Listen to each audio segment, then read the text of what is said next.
Right, first up we're going to look at the ingredients, because the ingredients have changed from my last video. I said organic linseeds, and that in the case is mostly true, but I've actually altered my supplier because I found a supplier in the UK that actually grows on their own flaxseed farm, and they are called the Flaxseed Farm. I'm going to show you the letterhead so you know which one it is. This is the Flaxseed Farm. And they sell these huge whopping 5 kilogram bags of non-organic linseed. So bear in mind, on the website they have two types of whole linseed, golden linseed that is, and that's organic and non-organic. The organic comes from Kazakhstan apparently, or who knows where, and I used to be using Suma golden linseed organic, but I found out that it was from China. You just don't know where it's from, that's the point. Whereas the Flax Farm flaxseed non-organic golden is UK grown. It doesn't rise quite as well as some, but it does rise, and I'll show you the loaves as proof afterwards. I'm just about to show you what you're going to need to actually bake loaves. Now, I batch bake 4 loaves at a time. I don't bake the 250 gram ones, I double it up to 500. So they're huge loaves, they cut up fine, they freeze perfectly. What you're going to need, of course, is the golden linseed. What you will need is some very old Dr Myhill mineral mix and some Himalayan rock salt, or your sunshine salt that you can buy from Dr Myhill, of course. You will need a set of scales. You will need a measuring jug, but we're not going to measure the water in here because these are sometimes out, believe it or not. We're going to weigh the water because millilitres is the same as grams. 1 gram is 1 millilitre, so remember that one. You're going to need a couple of bowls and somewhere to put all the ground flaxseed in for each 500 gram loaf. You're going to need metal tins pre-greased with coconut oil. You are going to need a NutriBullet, and you are going to need some organic psyllium husk powder, like this one. I get it from a company called Grapetree. It's easy, it's just down the road, but there's plenty of places you can buy it online. I think Amazon do an organic blonde psyllium husk powder, and of course you're going to need an oven on top heat. Ours goes to about 220, and I do put it right to the top, and that's all. So forgive me if this video is garbled. We're doing it in portions as we go. First of all, you want to get hold of your NutriBullet cup, get it on the scales, but then zero the scales. So you are only weighing the linseed. And because this is such a huge bag, it can't pour it out the bag, they'll go everywhere. Trust me, I've done that. Get it in your jug, and I'm now measuring it. Now bear in mind that I said I do 500 gram loaves. If you want to do the 250 gram loaves, just halve my recipe. Okay, so I'm going to measure 500 grams in here, and I'm getting it all over the place anyway. Absolutely useless man.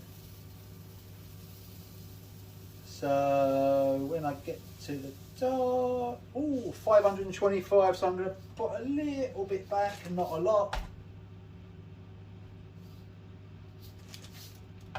I feel like I'm one of them kids in the sweet shops and they used to measure the bags of sweets. Do you remember? Okay, that's about 500 grams now. Doesn't matter if it's 10 grams either way, doesn't make any difference.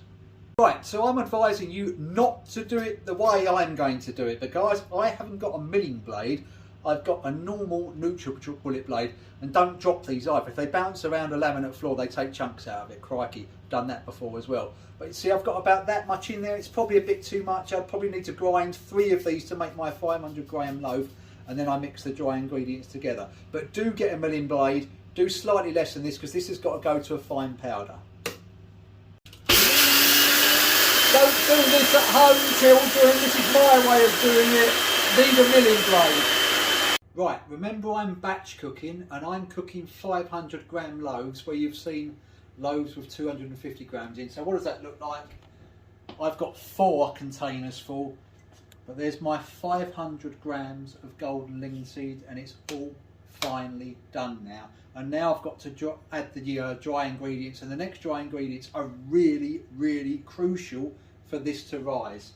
Okay, the first one is the psyllium husk that I showed you about. Do you remember the powder psyllium husk? 4 heaped tablespoons. Don't mess about, get it in there. Don't measure it too accurately, just literally lob it in there. That's 4 heaped tablespoons of psyllium husks. And I'd like to say thank you to Queenie of the support for Dr Myhill's protocol group for showing us this in the first place. Without this, no one would be getting any loaves rising anywhere. It's absolutely fantastic.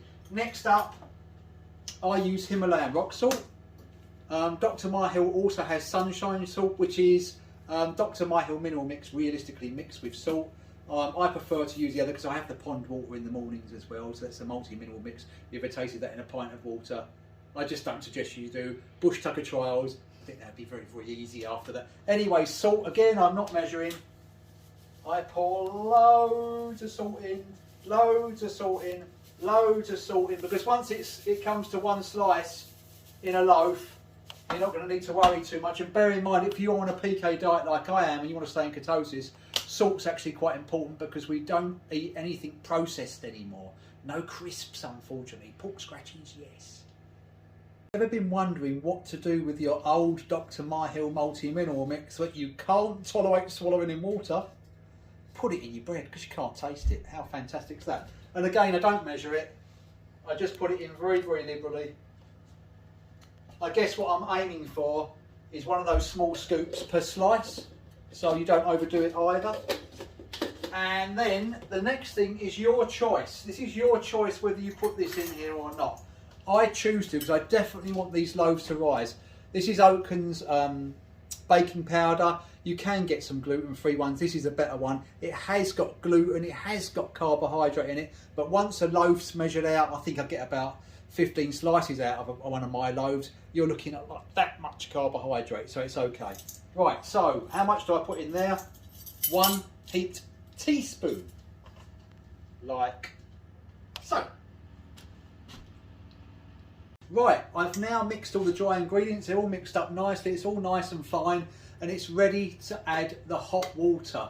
Hot water, yes, I did say hot water, boiling water. And that's what's the great thing about this recipe. It's such a clean recipe. It's just linseed, it's just a bit of psyllium husk, a little bit of salt and water. But you're going to get out of it some really, really good oils and some high fibre and not too much carbohydrate. But before I go ahead with that, I want to talk to you about the linseed again very, very briefly. This is really, really important.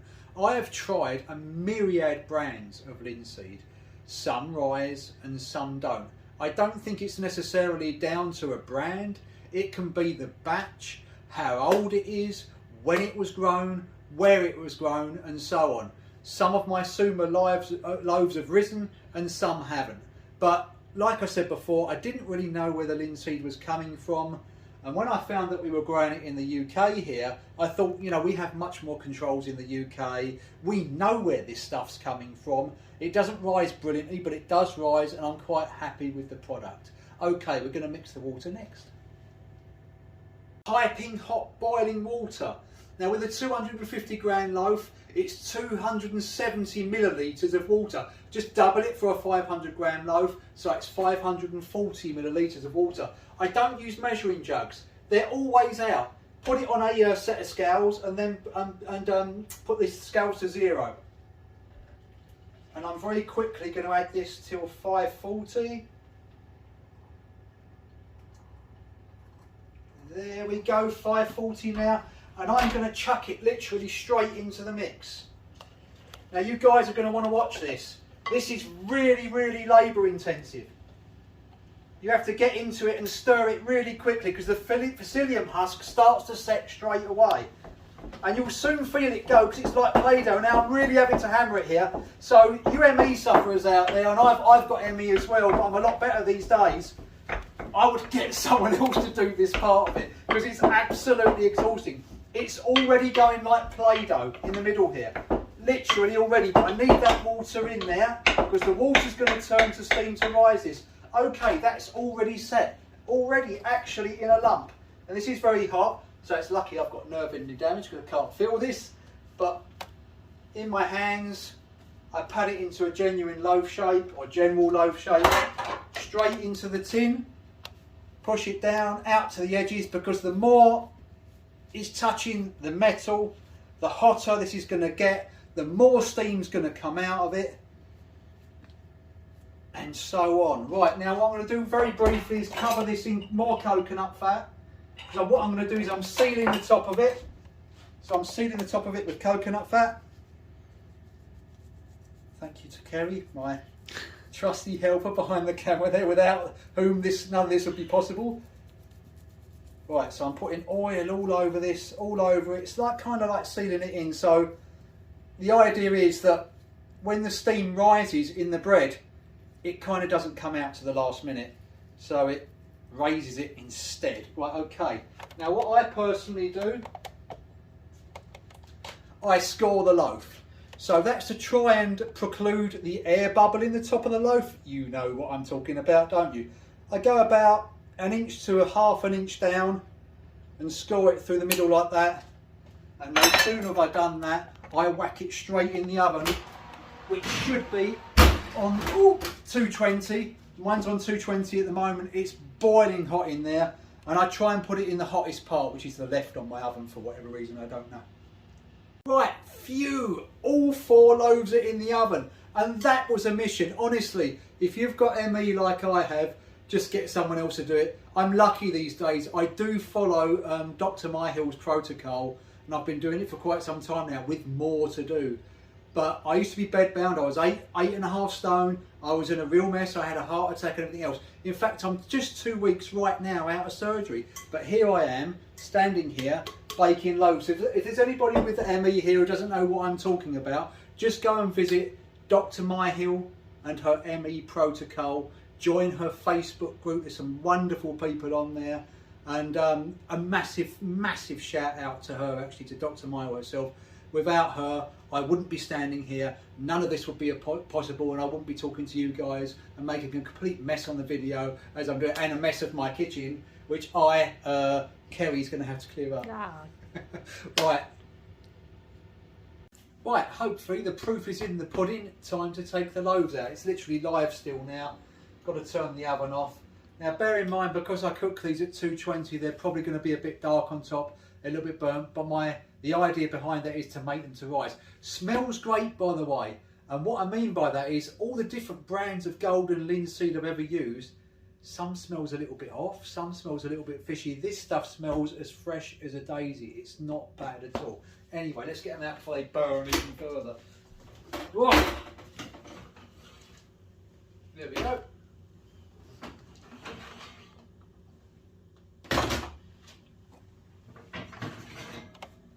Well, that's hot in there.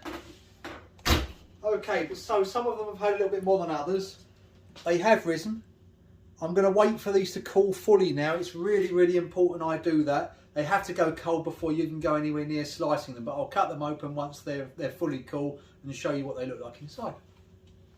Right, so the loaves are done. It's night time now, hence the lights on, as you can see. So the loaves are absolutely cool, and you must wait until the loaves are perfectly cool before you slice them, otherwise they can break to bits.